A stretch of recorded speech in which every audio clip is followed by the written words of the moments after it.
Okay, tell me what happened. She cut me. Who cut you? Downstairs, I don't know. Okay. What did she cut you with? A knife. I'm pregnant. She got me in my stomach. Okay. I'm afraid. She cut you in your stomach? I'm pregnant. This terrified woman called 911 to report an attack and claimed she was pregnant. But as soon as help arrived, the officers made a shocking discovery. The information that came from dispatch was that there was a female that was 7 months pregnant, and her stomach is actually flat. This woman did not appear to be pregnant, but she had indeed been mercilessly attacked. This left the responders in a perplexing situation, but nothing could prepare them for what came next. On March 18, 2015, emergency dispatchers received a call from 1620 Green Place at Longmont, Colorado. On the other end of the call was a woman named Michelle Wilkins, 26. She was crying in pain as she asked for help in a trembling voice. 1620 Green Place. 1620 what? Green Place. I can't understand the street. Green Place. Green Place. Green like the color? Yeah. As soon as the 911 dispatcher, Beth Kemper, answered the call, she said that she was badly injured and was seeking any possible help. When the dispatcher asked her about her injuries, she claimed that she was pregnant and someone had tried to cut open her stomach. She cut me. Who cut you? Downstairs, I don't know. Okay, hold on. Responded to. Hang on. Hold on. Please. I'm downstairs. Okay, who cut you? This girl I responded to was ready for that. What did she cut you with? A knife. I'm pregnant. She got me in my stomach. Okay. I'm afraid. She cut you in your stomach? I'm pregnant. Okay. With her shaky voice, it wasn't hard for the dispatcher to understand what this lady must be going through, and she asked if there was anyone else in the house. How far along are you? 7 months. 7 months? Okay. Are you alone in the house? I don't know. You stay with me. Don't go to sleep. You stay with me. You're downstairs in the basement? And are you alone? Yeah. Okay. As help was on its way, it was the dispatcher's duty to get any possible information from the injured Michelle, and she did just that. She broke a glass? Did she stab you with the broken glass also? Yeah. Okay. Michelle, you need to think real hard and tell me who it is that did this. Tell me the person's name. Think real hard, okay? Don't go to sleep. Stay with me. Tell me who it is. I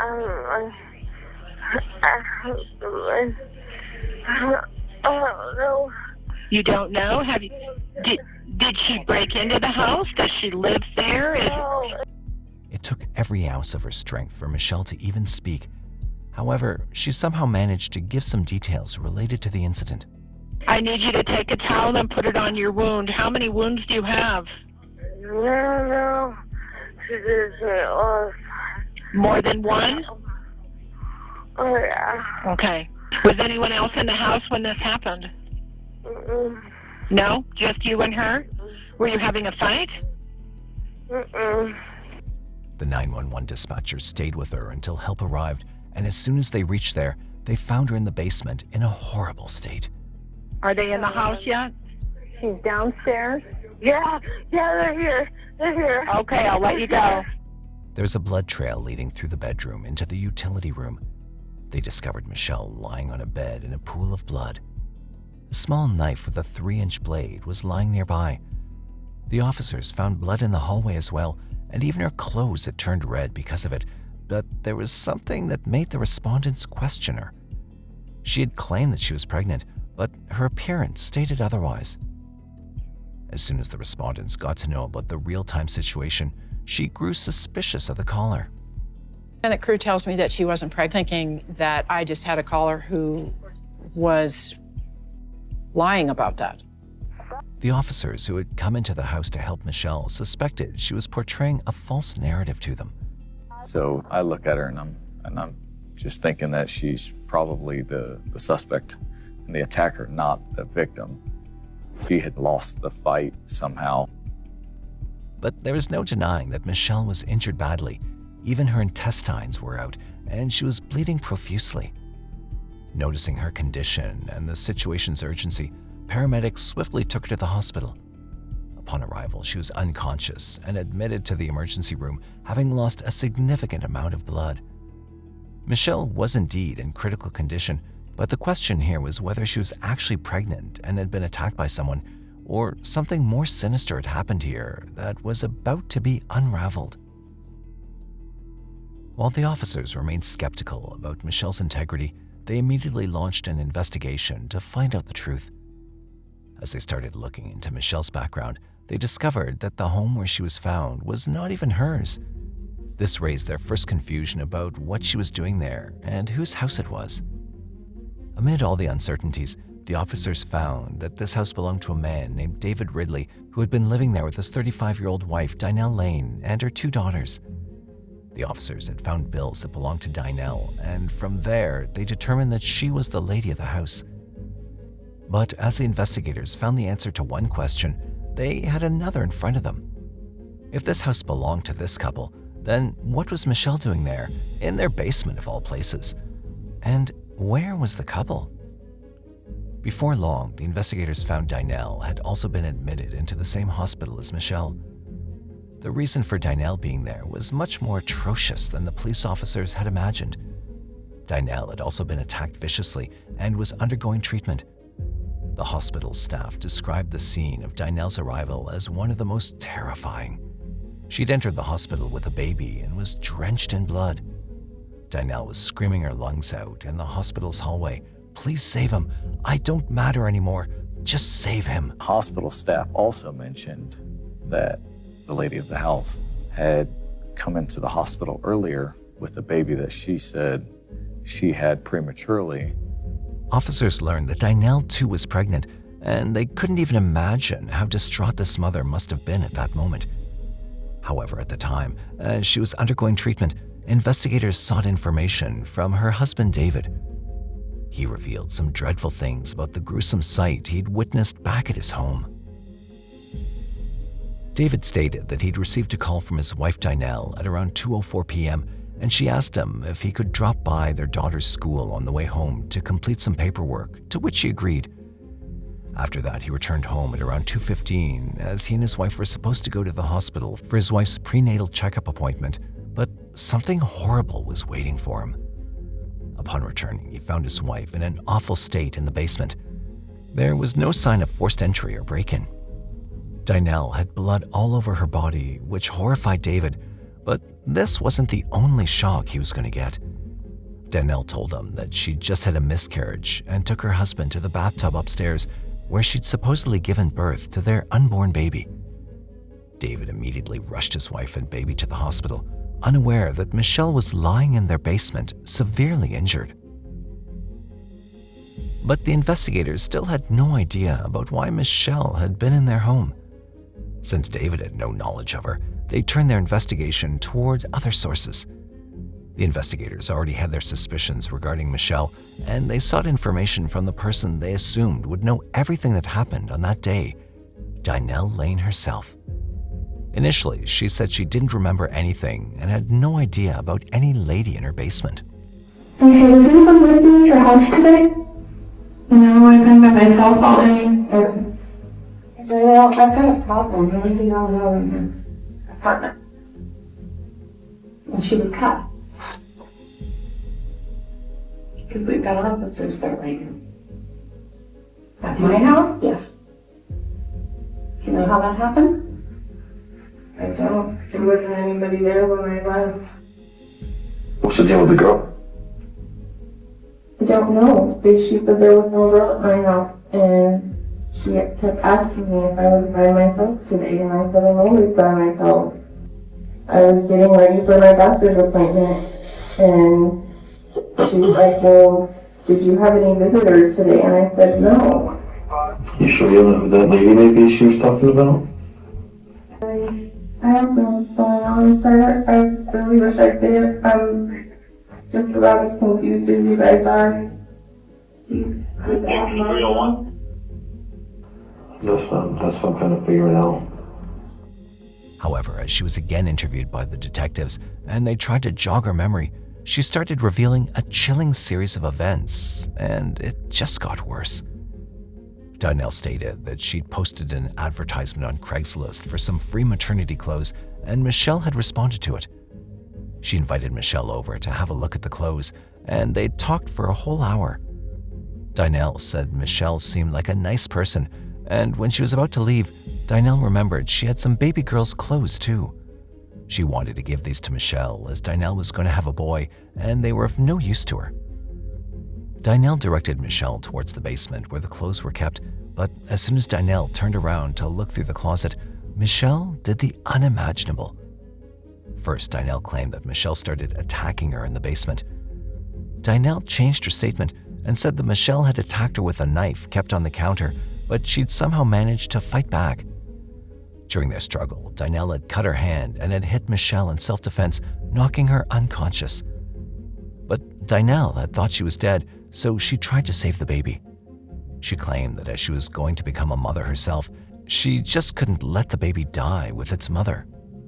She kept trying to hit me, and I asked her, I was like, what are you doing? I'm like, stop. You know, I was grasping at her and she was grasping at me, and I had her down, and I'm like, just stop. What happened next? I think I choked her. After she stopped moving, I got scared. I thought I killed her, and I didn't want the baby to die too. What happened? I'm not this kind of person. I don't do stuff like this. Like, I didn't know what to do. What happened to the baby? When she stopped moving, I started thinking I didn't want the baby to die too, so I got the knife that she had, and I tried to get the baby out.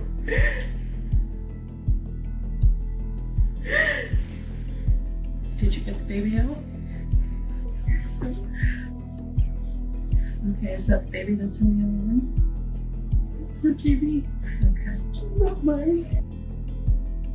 She said she'd tried to save the baby by cutting open Michelle's abdomen, but this information was immediately suspicious to the police officers. Donnell had the option to call an ambulance, but instead she chose to cut Michelle open.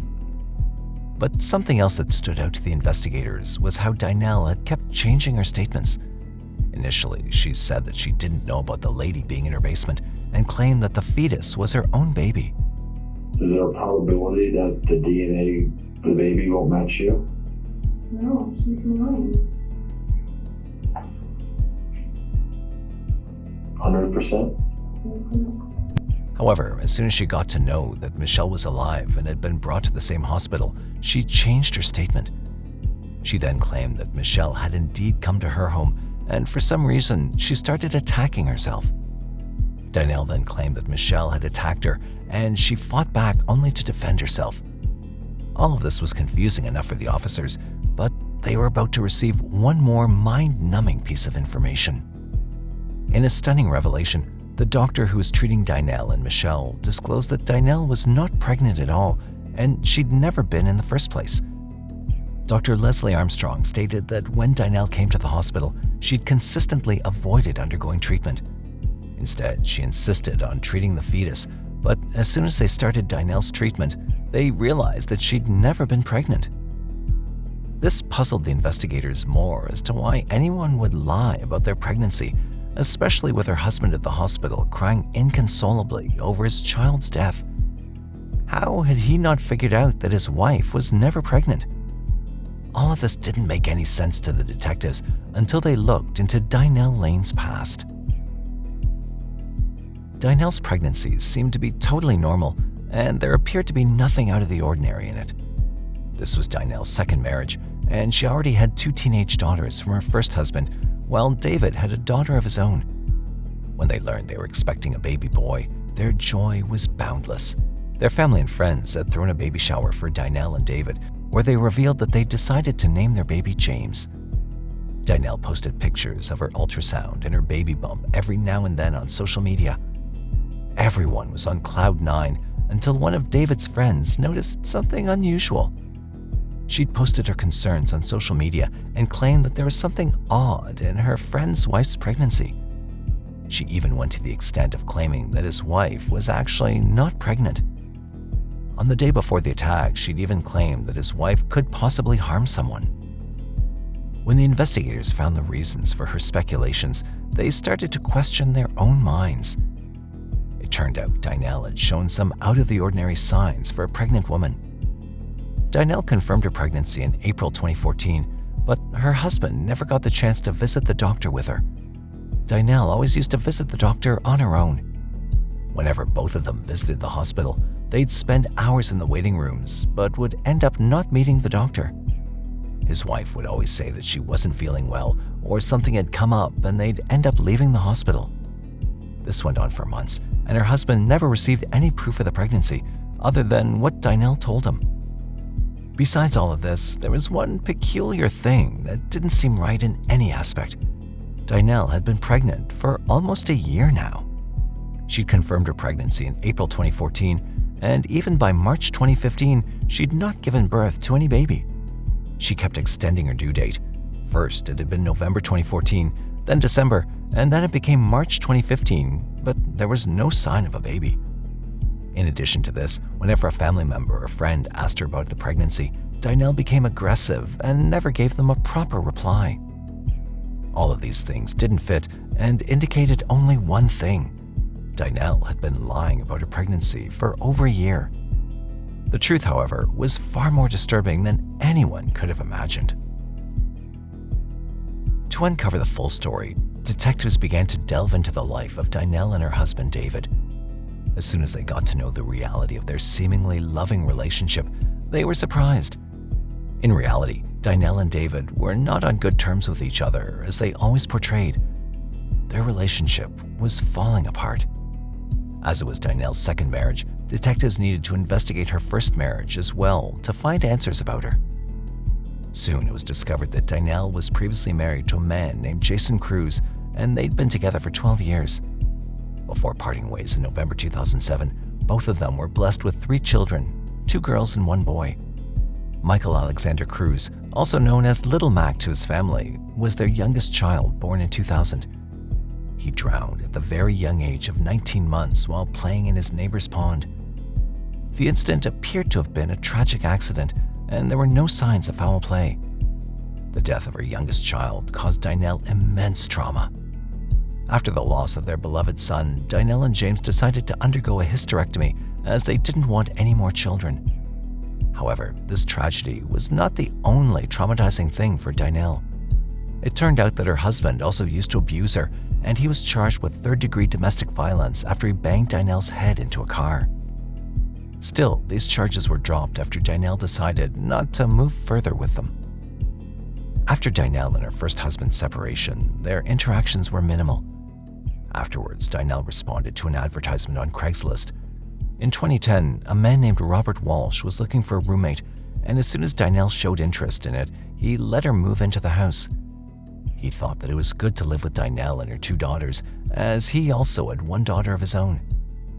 Dynel seemed to be a soft-spoken and kind lady.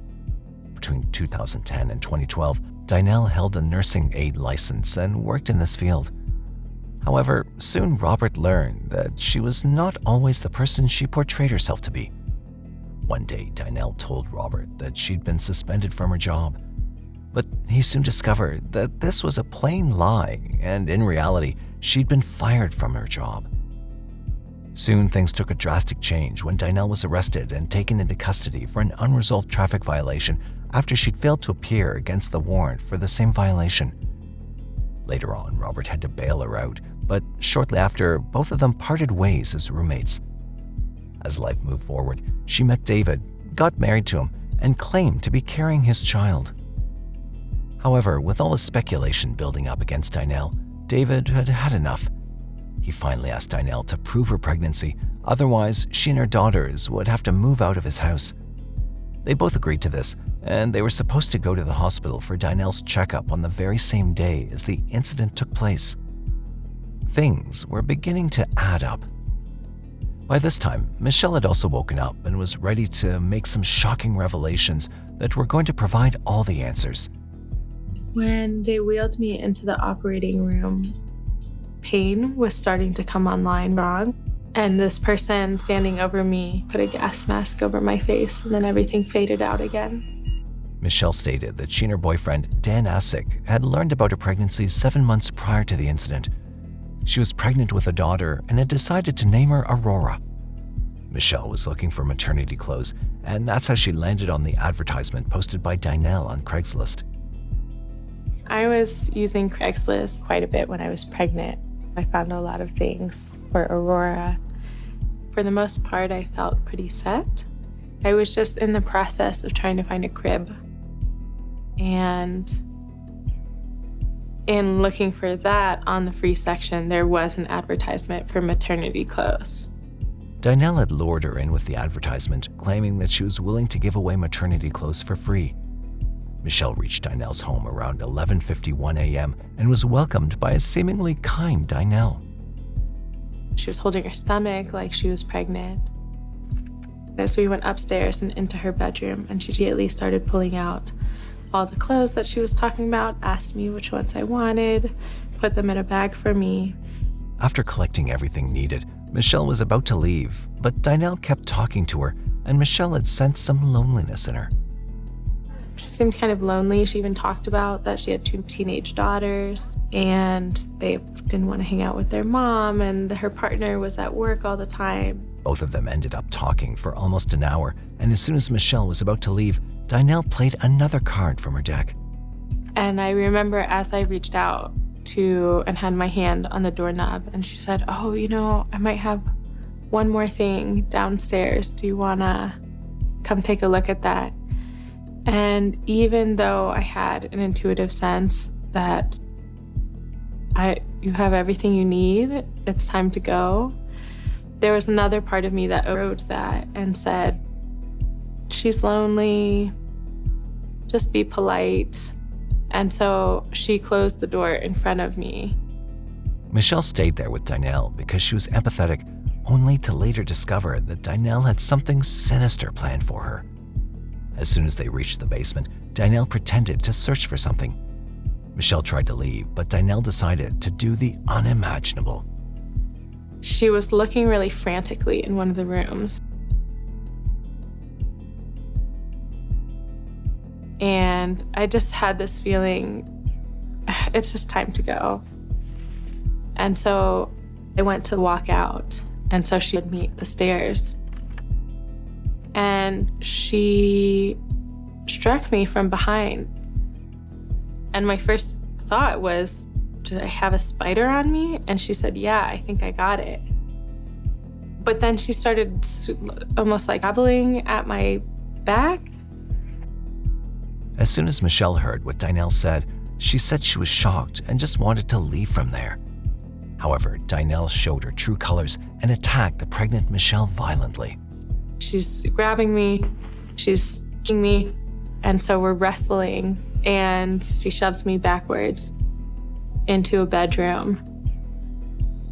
She started trying to choke me, but I was struggling, trying to peel her hands off of my neck. And so she ends up taking the lava lamp and holding it over me like she was about to shoot me. And I just told her that, "I don't know why you're doing this. I love you." And she just looked me directly in the eyes and she said, "If you love me, you'll let me do this."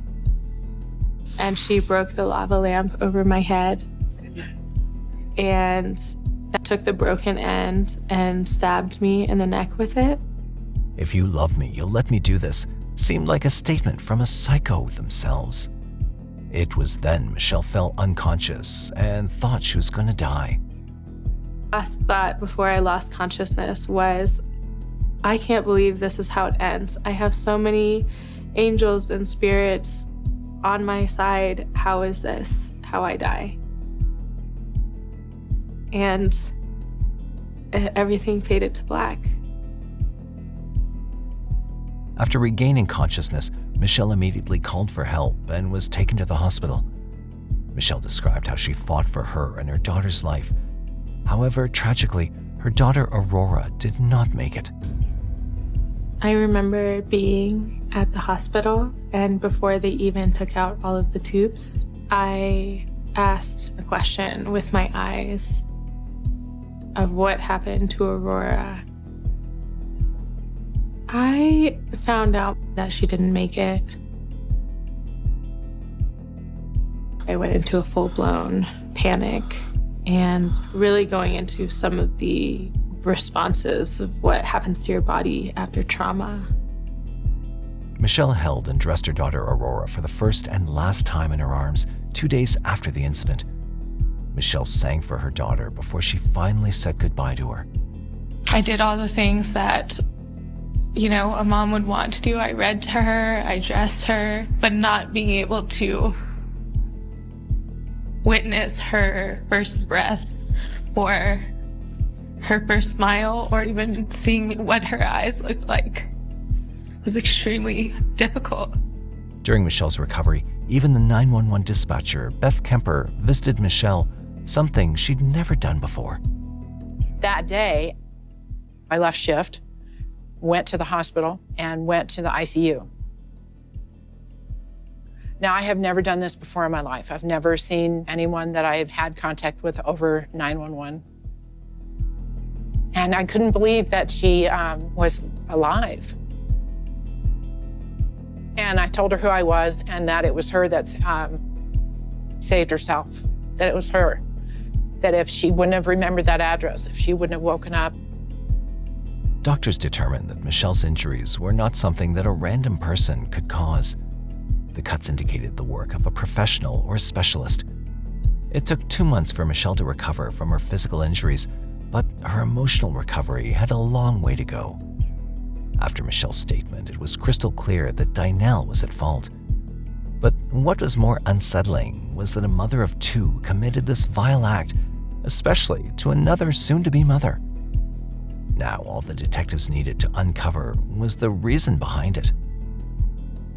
It was revealed that because of her troubled relationship with her husband, Dynel had first tried to save her marriage by lying about being pregnant. However, as her husband grew suspicious of her, she tried to cover up her lie about her pregnancy with this heinous act. She wanted to pretend Michelle's baby was hers and get away with it. She attacked Michelle and abducted her baby in an attempt to show it to her husband. That's why she initially claimed she didn't know anything about Michelle and then changed her statement. When Michelle was lying unconscious in the basement, Dynel had cleaned up everything she could in the hour before her husband reached home. Then she dumped her blood-soaked clothes in a bag. Dynel also had a nursing license, which explains the precise cuts on Michelle's abdomen. She thought that Michelle had died when she fell unconscious and that she could get away with her horrific act. However, little did Dynel know that Michelle was going to survive to reveal her despicable behavior, and as soon as she got to know about Michelle's survival, she finally broke down. Did you get the baby out? Okay, is that the baby that's in the other room? Your baby. Okay. Not mine.